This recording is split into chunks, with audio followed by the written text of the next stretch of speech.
안녕하십니까? 지금부터 2010학년도 3월 고1 전국연합학력평가 언어영역 듣기평가에 대해 안내해드리겠습니다. 잠시 후 2010학년도 3월 고1 전국연합학력평가 1교시 언어영역 듣기평가 방송을 시작하겠습니다. 수험생 여러분은 편안한 마음으로 방송에 귀를 기울여 주시고 방송 담당 선생님께서는 스피커의 음량을 알맞게 조절해 주십시오. 수험생 여러분은 답안을 작성하기 전에 답안지 왼쪽 해당란에 성명, 수험번호를 정확하게 기입하고 표기하였는지 확인하시기 바랍니다. 듣기평가 문제는 1번부터 5번까지입니다. 방송을 잘 듣고 문제지에 있는 5개의 답지 중에서 맞는 답 하나만 골라 답안지 해당란에 바르게 표기하십시오. 듣기평가는 타종 없이 시작됩니다.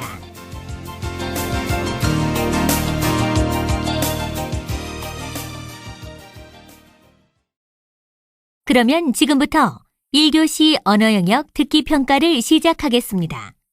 1번부터 5번까지는 듣고 답하는 문제입니다. 방송을 잘 듣고 답을 하기 바랍니다. 듣는 내용은 한 번만 방송됩니다. 1번. 이제 여러분은 이야기를 듣게 됩니다. 잘 듣고 물음에 답하십시오. 어느 호숫가에 작은 배 한 척을 가진 사내가 가족과 살고 있었습니다. 사내의 가족들은 자주 호수에 배를 띄우고 낚시를 하며 즐거운 시간을 보내곤 했습니다. 어느 해 가을이 지나고 겨울을 나기 위해 배를 육지로 끌어올렸을 때 사내는 배 밑바닥에서 작은 구멍 하나를 발견했습니다.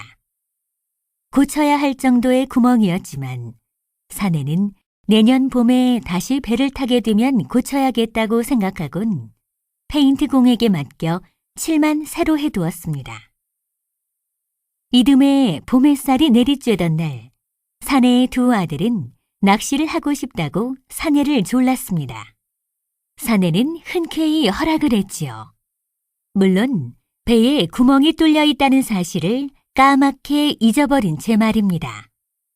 두 아들이 넓은 호수의 복판으로 배를 저어간 지 2시간이나 지난 후에야 그는 배에 구멍이 뚫려 있고 두 아들이 수영을 하지 못한다는 사실을 떠올렸습니다.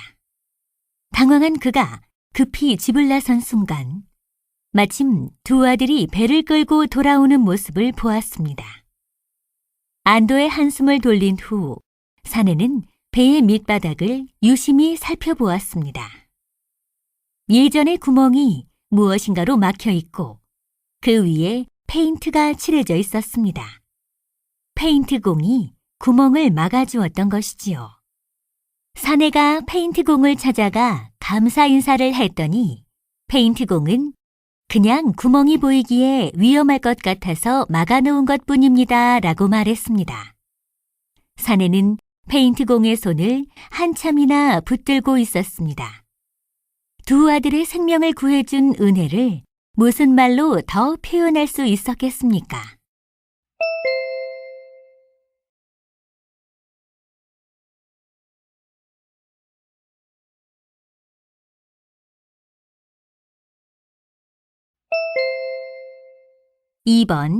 이번에는 대화를 들려드립니다. 잘 듣고 물음에 답하십시오.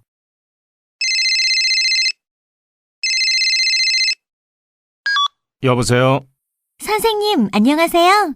저 정미예요. 그래, 정미야. 오랜만이구나. 고등학생이 돼서 정신이 없을 텐데 웬일로 전화를 다 했니? 지금 학교 근처를 지나다가 진분홍색 예쁜 꽃을 봤는데 문득 선생님 생각이 나더라고요. 선생님은 꽃 박사시니까 이 꽃 이름을 아실 것 같아서요. 아, 그래? 꽃 모양이 어떻게 생겼니? 하트 모양의 꽃잎이 여러 장 모여있는 모습이에요. 줄기의 위쪽 끝 한 지점에서 짧은 가지들이 여러 방향으로 뻗고 그 끝에 꽃이 달려있네요. 꽃들이 올망졸망 모여있어서 더 예뻐요. 그래? 잎은 어떻게 나 있는데? 잎은 뿌리 쪽에 몰려서 나 있네요. 오호라, 혹시 잎이 세모 모양인데 둥근 느낌이 나지 않니? 맞아요. 둥근 느낌이 나요. 그런데 잎의 테두리는 톱니처럼 보여요. 아, 그 꽃은 앵초란다. 앵초의 꽃말은 행운인데 아마 정미에게 행운이 오려나 보다. 아, 정말 그랬으면 좋겠어요. 선생님, 감사합니다. 다음에 또 연락드릴게요.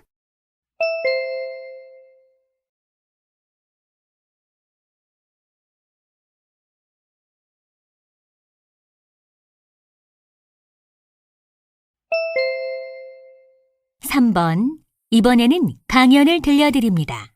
잘 듣고 물음에 답하십시오. 지난 1월 우리나라에 많은 눈이 내렸던 것을 기억하고 계십니까? 그때 이렇게 많은 눈이 오는 것을 보니 지구온난화가 진행되고 있다는 말은 잘못된 것이 아니냐는 글이 제 홈페이지에 꽤 올라오더군요. 눈이 많이 내렸다고 지구온난화를 부정할 수 있을까요? 우리가 살고 있는 지구는 온난화로 인해 매년 평균 기온이 상승하고 있습니다.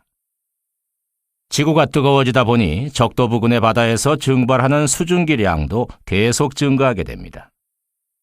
늘어난 수증기는 북아시아 쪽으로 점차 이동하게 되지요. 습기를 잔뜩 머금은 공기가 추운 시베리아에 이르러 그곳의 찬 공기와 만나면 어떻게 될까요? 네, 바로 폭설로 이어지게 됩니다. 이렇게 폭설을 동반한 시베리아 기단이 동남쪽으로 이동하며 우리나라에까지 세력을 확장했기 때문에 지난 1월 우리나라에 엄청난 눈이 내렸던 것입니다. 결국 지구온난화가 아니었다면 지난 1월 우리나라에 폭설이 내리지 않았을 것입니다.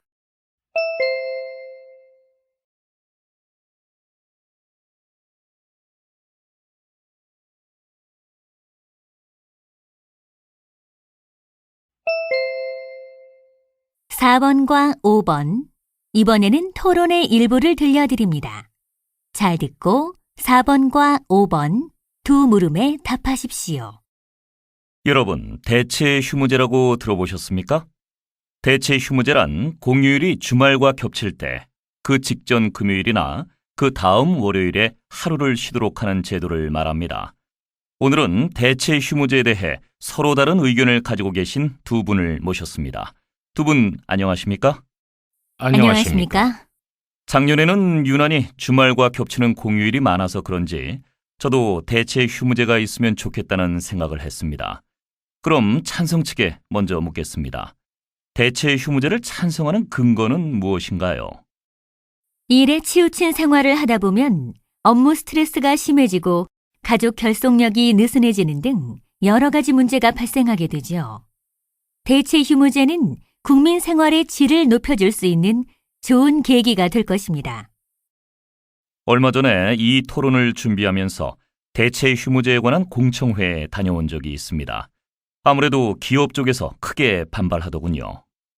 당연한 말씀입니다. 기업은 대체 휴무제 실시로 줄어든 근무 시간을 보충하려고 하겠죠. 그러면 대체 휴무일, 즉 휴일에도 근무를 시켜야 하는 일이 발생하고요. 이런 경우 휴일 근무 보수 규정에 따라 임금을 추가로 지급해야 합니다. 대체 휴무제 실시로 휴일을 며칠 늘린다면 기업의 입장에서는 막대한 비용을 더 부담할 수밖에 없죠. 그러니 어떻게 찬성하겠습니까?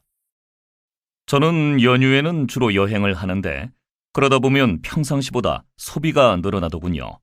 이런 점에서 보면 휴일이 늘어나는 것에 대해 기업 쪽에서 반대하기만 할 일은 아니라는 생각이 드는데요. 그렇습니다. 휴일이 늘어나면 국민들의 소비 지출이 늘어 서비스 산업이 활성화되고 그에 따라 관련 산업도 활성화되어 기업들의 이익이 되겠죠. 그러면 일자리가 늘어나고 소득이 증가하여 결국에는 국민들의 생활의 질이 높아질 것입니다. 과연 그럴까요? 대체 휴무제로 일하는 날이 줄어들면 기업 경영이 어려워질 수 있습니다. 그 결과 궁극적으로는 일자리도 줄어들게 될 것입니다.